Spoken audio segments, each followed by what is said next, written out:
PGT mathematics. Today's topic is arithmetic progression. Arithmetic progression की हमारी 5.3 exercise चल रही है और उसके थर्ड सम में हम हैं। थर्ड सम के हमने फर्स्ट 2-3 पार्ट्स कर लिए थे, हम फिफ्थ पार्ट कर रहे हैं आज। थर्ड सम के अंदर हमारे फिफ्थ पार्ट में गिवन है d = 5, d is in common difference and s 9, ये 9 टर्मों का sum of 9 term is 75। Find a and a9, यानी first term and 9th term हमें फाइंड करनी है। तो S9 यहाँ पे गिवन है हमें, इसके लिए हम Sn का फार्मूला यूज करेंगे। Sn = n/2 2a + n-1b। ये सम ऑफ a के अंश टर्म का फार्मूला है, सम ऑफ अन टर्म का फार्मूला है। इसके अंदर n की जगह हमें 9 गिवन है, तो इसमें 9 पुट करेंगे और d की जगह 5 गिवन है, वो पुट करेंगे। जो भी हमें इसमें गिवन है स्टेटमेंट में वो वैल्यू पुट कर देंगे। S9 n की जगह 9 गिवन है, 9/2 इनटू में 2a + 9 - 1a और common difference is 5 given put किए हमने। अब S9 की वैल्यू हमें पर्टिकुलर गिवन है 75, तो S9 की जगह हम 75 9/2 इस साइड आके रेसिप्रोकल 2/9 इक्वल 2a + 8 × 5 = 40। इनकी आपसे मल्टीप्लाई अगर हम करेंगे तो ये 150/9 पॉजिटिव 40 इस साइड आके नेगेटिव साइन चेंज हो जाएगी 40 इक्वल टू a। एल्सियम देंगे इस साइड, 9 एल्सियम आया हमारा 150 माइनस में अगर हम इसको 9 से अगर मल्टीप्लाई करेंगे तो 360 इक्वल टू a। इसमें से अब माइनस करना है, जो भी हमें आएगा 0 और 1 210 बाय में 9 इक्वल टू a। जो 2 मल्टीप्लाई है वो इस साइड आकर के हमारा डिवाइड हो जाएगा और इससे हम कैंसिल कर देंगे, तो ये हमारा आ जाएगा 105। अब ये 3 की टेबल से और कैंसिल हो रहा है, जो a की वैल्यू हमारी इसके अंदर लिखी है यहाँ, a की जो वैल्यू हमारे पास a आया है -105/9, ये 3 की टेबल से और कैंसिल हो रहा है। 3 से इसको अगर हम डिवाइड करें 3 3 × 9 3 5 × 15 और 3 × 9, यानी a की वैल्यू हमारी एक्यूरेट -35/3, ये हमारा a आ गया। यानी फर्स्ट टर्म जो हमें a की वैल्यू फाइंड करनी थी वो हमारी a आ गई है। अब हमें निकालना है 9th टर्म। 9th टर्म निकालने के लिए हमें a और d चाहिए। d जो हमें गिवन है स्टेटमेंट के अंदर और a है वो हमने फाइंड कर लिया है, तो अब बिल्कुल इजी है। अगर आप 9th टर्म निकालना भी चाहें तो 9th टर्म क्या होता है, a9 इक्वल a + में 8b। जो अंत टर्म का फार्मूला होता है उसमें n की जगह हम 9 पुट किया। अब a और d दोनों की वैल्यू हमारे पास गिवन है। a की वैल्यू है -35/3 + 8d, d की वैल्यू 5 यहाँ पुट करेंगे तो ये 40 आ जाएगा और ये कैलकुलेशन आप कर लेंगे, जो भी ये कैलकुलेशन आएगी वो हमारे 9th टर्म आएगी।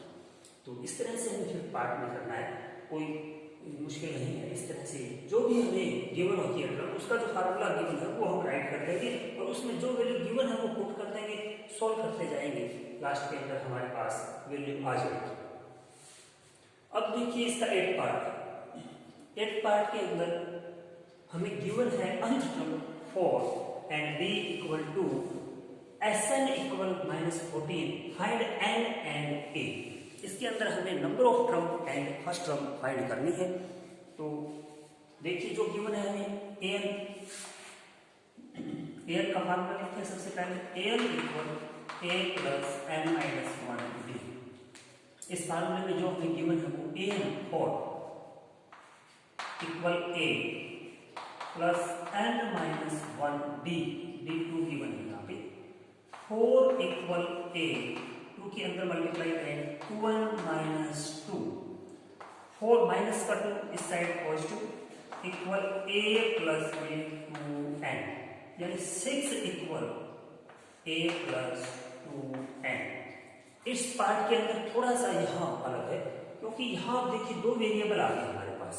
किसी एक वेरिएबल की पर्टिकुलर वैल्यू ढालने के लिए जैसे ये सम हमने किया तो यहाँ ओनली वन ही वेरिएबल था ए, और ए की वैल्यू फाइंड आ गई हमारी।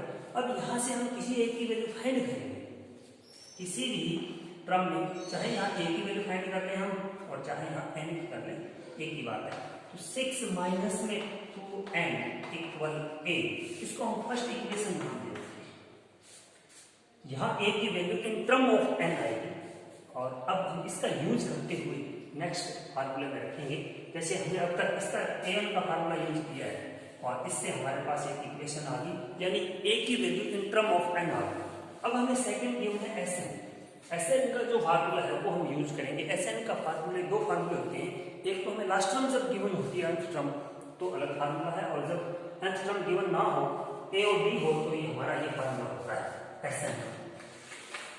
अब यहाँ पे हम ये फार्मूला यूज नहीं करके nth टर्म वाला यूज करेंगे। क्यों करेंगे? क्योंकि nth टर्म हमें गिवन है, हम ये फार्मूला यूज कर रहे हैं s n equal n by two a plus में एन, ए प्लस में एन या एन, ए की बात होती है। हाँ, एन का nth टर्म और एल का मीनिंग भी लास्ट टर्म होती है, तो यहाँ एन लिखें चाहे एल लिखें, दोनों का मीनिंग बिल्कुल सेम है। एन भी लिख सकते हैं, एल। अब इसमें वैल्यू पुट कर दीजिए। एस एन की जो वैल्यू है -14 इक्वल एन बाई 2 ए, ए की वैल्यू हम पुट करेंगे 6 माइनस में 2n, ए की वैल्यू ये फर्स्ट इक्वेशन से यूज करेंगे 6 माइनस 2n, और एन की इक्वल वैल्यू है हमारे पास 4। यहाँ साइड में रीजन में लिख देंगे कि यूजिंग इक्वेशन 1 इक्वेशन का हमने यूज किया है, और हमारा ये एक वेरिएबल बन गया है। यहाँ पे ओनली एन वेरिएबल है, -14 इक्वल एन बाई में 2। यहाँ ये देखिए 10 बन गए हैं, 10 से हम 2 कॉमन ले रहे हैं यहाँ पे, तो अंदर 5 होगा, और यहाँ से 2 कॉमन ले रहे हैं तो ये 10 होगा। समझ में आ गया होगा। 6 प्लस में 4 10 से 2 कॉमन ले रहे हैं। 2 कॉमन क्यों ले रहे हैं यहाँ पे? ताकि जो डिवाइड में 2 हो कैंसिल हो जाए। इसी तरह इस 2n में से हमने 2 कॉमन लिया, 2 से 2 कैंसिल। अब n के अंदर मल्टीप्लाई करेंगे, माइनस का 14 इक्वल 5n माइनस में n स्क्वायर। अब ये माइनस का 14 है, उस साइड ले जाकर तो पॉजिटिव हो जाएगा, ये इस साइड नेगेटिव, इनको पॉजिटिव ले आते हैं, n square minus 5n minus 14 equal 0। ये हमारी एक क्वाड्रेटिक इक्वेशन बन गई, और इस क्वाड्रेटिक इक्वेशन को हमें अब सोल्व करना है। किसी भी मेथड से आप सोल्व कर सकते हैं। फैक्टराइजेशन मेथड से हम यहाँ सोल्व कर लेते हैं। n स्क्वायर माइनस 5n और माइनस का 14 इक्वल 0। देखिए यहाँ पे फैक्टर अगर हम बनाएंगे तो मल्टीप्लाई करें तो माइनस का 14 आनी चाहिए, और अगर उनको माइनस करें तो माइनस का 5 आना चाहिए। तो 7 2 जा 14, और 7 में से 2 माइनस करेंगे तो माइनस का 5 आएगा। हमें माइनस करना है, और जो टर्म हमारी आनी चाहिए वो माइनस की आनी चाहिए, यानी माइनस का 7n होगा और प्लस का 2n होगा, माइनस 14 इक्वल 0। फर्स्ट 2 टर्म में इनमें से कॉमन n आ रहा है, n माइनस 7। नेक्स्ट जो 2 टर्म है उनमें से 2 कॉमन आ रहा है, n minus 7 equal 0। Taking out n minus 7, here n plus 2 equal 0. Either this equal to 0 or this equal to 0. Here n equal +7 and n equal -2. n is a number of term. Number of term cannot be negative, and number of term कभी भी negative नहीं हो सकती। इसलिए n जो -2 को reject करेंगे, और n की वैल्यू हमारी पॉजिटिव की 7 आ जाएगी। यही हमारा आंसर होगा। जो हमें n फाइंड करना था, ये हमारा 7 आ गया, और ये n की वैल्यू अगर हम फर्स्ट इक्वेशन में पुट कर दें तो हमारे पास a आ जाएगा, फर्स्ट टर्म आ जाएगी। देखिए लिखेंगे यहाँ पे put n equal 7 in equation 1, 6 minus 2n किसने 7 पुट कर दीजिए इक्वल a, 6 माइनस 14a, और ये माइनस का 8 इक्वल a, यानी a की वैल्यू है वो -8 आ गई, और n की वैल्यू है वो 7 आ गई। इस तरह से हमें ये दोनों पार्ट्स करने हैं। तो बहुत ही इंपॉर्टेंट सम है हमारा थर्ड सम, और बहुत सारे इसके पार्ट 10 पार्ट दे रखे हैं। हमने 2 पार्ट्स अब डिस्कस कर लिए हैं, और कुछ पार्ट हम पहले भी डिस्कस कर लिए थे। तो सभी ने सभी पार्ट्स को 1 बाय 1 करने हैं। सभी पार्ट में कॉमन बातें हैं, कुछ 2 या 3 स्टेप हमें गिवन होते हैं कि नहीं 2 या 3 की वैल्यू गिवन होती है कि नहीं 2 की वैल्यू हमें फाइंड करनी होती है। तो जिनकी वैल्यू हमें गिवन है उसमें उसका जो फार्मूला हम देखेंगे। देखिए यहाँ पे जैसे डी की वैल्यू गिवन थी तो डी का कोई फार्मूला नहीं होता है। S9 का जो फार्मूला होता है उसमें हमने वैल्यू पुट की और सॉल्व किया। सिमिलरली यहाँ की अंश टर्म गिवन थी, अंश टर्म का जो फार्मूला होता है उसमें हमने इसकी वैल्यू पुट की और सोल्व करते गए, हमारे पास इक्वेशन बन गई। यहाँ से एक्यूरेट ए की वैल्यू आ गई। तो जो जिसका भी फार्मूला बन रहा है हमारे पास उसको लिखेंगे, उसमें जो भी हमें गिवन होती है वो वैल्यू पुट करेंगे, सोल्व करेंगे, बड़ी आसानी से आंसर आ जाएंगे। इस तरह से आपने करना है। नेक्स्ट सम की तरफ बढ़ते हैं। नेक्स्ट सम हम करेंगे फोर्थ सम।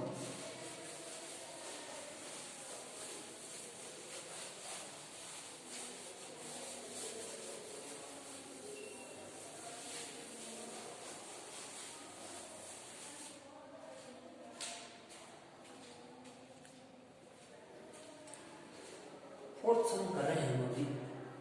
फोर्थ सम में how many terms of AP 9, 17, 25 9, 17, 25 इस तरह से एपी हमें दे रखी है। Must be taken to given a sum of 636, यानी सम हमें दे रखा है कि सम है वो 636 आए। ऐसे कितने टर्मों का हमें सम करना पड़ेगा कि हमें जो सम है वो 636 आए। कहने का मतलब हमें SN गिवन है, SN गिवन है 636। लैंग्वेज में लिख रखा है, मैथमेटिकल लैंग्वेज में जैसे थर्ड सम में लिख रखा था हमारे, तो SN गिवन है, हमें N की वैल्यू फाइंड करनी है कि ये कितने टर्मों का सम है। 636 है, वो 10 टर्मों का सम है, 12 टर्मों का सम है, 15 टर्मों का सम है। हमें N की वैल्यू फाइंड करनी है इस सम के अंदर। और AP गिवन है, इसका मीनिंग हमें AB मिल गया फर्स्ट टर्म, और कॉमन डिफरेंस जो होता है D second term minus first term, वो भी हमें मिल गया है 8। तो A की वैल्यू गिवन है, यहाँ D की वैल्यू गिवन है, SN गिवन है। फार्मूले में पुट करके सोल्व करेंगे हम। SN equal n/2 2A plus n minus 1D। इस फार्मूले में हम पुट करते हैं सभी वैल्यू। SN की वैल्यू होगी 636 इक्वल n/2 2A। A की वैल्यू यहाँ 9 गिवन है, 9 यहाँ पुट करेंगे, 9 to 18 plus n minus 1D, D यहाँ पे 8 हमारे पास है। अब यहाँ देखिए ओनली वन वेरिएबल है n की वैल्यू बड़ी आसानी से आ जाएगी। अभी इसको कैलकुलेशन करते ही तो 636 इक्वल n/2 18 8 के अंदर मल्टीप्लाई अगर हम करें तो 8n minus 8 636 equal n/2 18 minus 8 10 होगा, और 10 से 2 कॉमन लेंगे हम तो हमारे यहाँ 5 होगा। इससे कॉमन लेंगे तो 4n हो जाएगा। 2 कॉमन क्यों लिया, क्योंकि इससे कैंसिल हो जाएगा।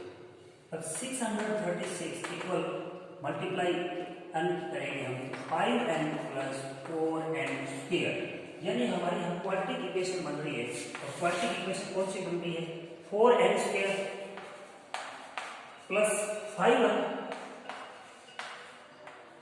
और 636 पॉजिटिव इस साइड आपके नेगेटिव हो जाएगा, negative 636 equal 0। This is the quadratic equation in n variable. ये क्वाड्रेटिक इक्वेशन बन गई। इसको किसी एक मेथड से सॉल्व कर लीजिए, बहुत इजी है। फैक्टराइजेशन मेथड से हम सॉल्व कर लेते हैं। इसके क्या फैक्टर बनेंगे तो देख लीजिए। 4n स्क्वायर, इसमें प्लस के बनेंगे 53n और minus 48n minus 636 equal to 0। जैसे हम 4 की और माइनस का 636 की मल्टीप्लिकेशन करेंगे तो वो उतनी आएगी जितनी इन दोनों की मल्टीप्लाई आएगी, और उनको हमें सब्ट्रैक्ट करना है तो हमारा प्लस का 5 आना चाहिए। तो इसको अगर हम माइनस करते हैं 53 में से, अगर माइनस का 48 माइनस करते हैं तो प्लस का ही हमारा 5 आएगा। तो ये इसके फैक्टर बनेंगे, आपने अच्छे से इसको रखना है। इनमें से हमारा कॉमन ओनली n आ रहा है 4n प्लस 53, और इसमें से ऐसा कॉमन लेना है कि हमारे दोनों के दोनों ब्रैकेट है वो सेम रहेंगे। तो इससे हमारा क्या कॉमन आएगा, माइनस का 12 कॉमन आएगा। तो यहाँ पे भी 4n प्लस 53 इक्वल 0 हो जाएगा। अब दोनों फैक्टर सेम है, taking out 4n plus 53 into में n minus 12 equal 0. Either this equal to 0 or this equal to 0. 4n plus 53 equal 0 और n minus 12 equal 0. जहाँ से n की वैल्यू अगर हम फाइंड करें तो पॉजिटिव इस साइड आकर के नेगेटिव और बाय में 4, इधर से n की वैल्यू है पॉजिटिव 12. n की वैल्यू यहाँ नेगेटिव में भी है और फ्रैक्शन में भी इंटीजर भी नहीं है, तो n is always integer. n is number of term cannot be negative. Then n minus 53 by 4 is reject and n is equal to 12. यानी नंबर ऑफ टर्म जो होगी हमारी वो यहाँ पे 12 होगी. नंबर ऑफ टर्म है वो 12 होगी. 12 टर्मों का अगर हम सम करते हैं तो वो 636 आएगा हमारा. ये हमारा रिक्वायर्ड आंसर हो जाएगा, यानी n है वो हमारा 12 हो जाएगा यहाँ पे. तो इस तरह से हम इस सम को करेंगे. अच्छा लो होगी 2 सेकंड होगी ना मेरी वापसी हो. यस एवरीवन, अभी हमारा जो फिफ्थ सम है वो हम कर रहे हैं. फिफ्थ सम है हमारा. फिफ्थ सम के अंदर हमें गिवन है फर्स्ट टर्म गिवन है. हमें लिखा हुआ है साफ साफ कि first term of AP is 5, last term is 45 and some is 400. Find the number of term and common difference. Language में लिखा हुआ है, मैथमेटिकल लैंग्वेज में ये होगा हमारा. फर्स्ट टर्म 5 होती है, लास्ट टर्म को n से भी डिनोट करते हैं और an से भी डिनोट करते हैं, वो 45 है. सम ऑफ टर्म है यानी xn, वो हमें 400 गिवन है. हमें नंबर ऑफ टर्म का मीनिंग n फाइंड करना है और कॉमन डिफरेंस का मीनिंग हमें d फाइंड करना है. तो लैंग्वेज में लिखा हुआ है सेम थर्ड सम की तरह, बहुत ही इजी है, आप बड़ी आसानी से इसको कर लेंगे. xn का फार्मूला हम लगाएंगे, कौन सा, जो लास्ट टर्म यूज होता है वो Sn equal n by 2 a plus l. l लिखते हैं यहाँ पे, चाहे an लिखते हैं, इससे कोई फर्क नहीं पड़ता है. तो ये फार्मूला यूज कर रहे हैं. 400 n by 2 a हमें 5 गिवन है और प्लस l हमें 45 गिवन है. तो ये हमारा 2 इधर आके मल्टीप्लाई 800 n इंटू में 50, 800 y में 50 इक्वल n. 0 से ये कैंसिल होगा और ये 16, यानी n की वैल्यू हमारे पास क्या आ जाएगी 16. यानी नंबर ऑफ टर्म है वो हमारा 16 आ जाएगा. और d की भी वैल्यू फाइंड करनी है हमें.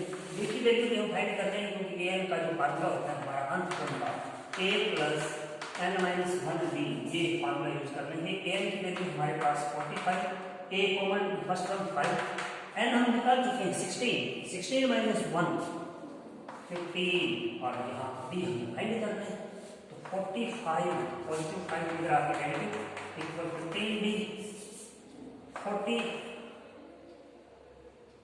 इक्वल 15b, 40 बाय में 50 और इक्वल b. ये हमारा 5 के लेवल से कैंसिल हो रहा है. 5 8 और 5 3 जा, यानी d की जो वैल्यू है वो 8 बाय 3. ये हमारा आंसर. d हमारा 8 बाय 3 और नंबर ऑफ टर्म है वो 16. ये हमें सम करना था. तो थर्ड सम कंप्लीट कर लेना है. थर्ड सम के बाद फोर्थ और फिफ्थ सम तक कंप्लीट कर लेने हैं सभी ने. इतना ही आज के लिए.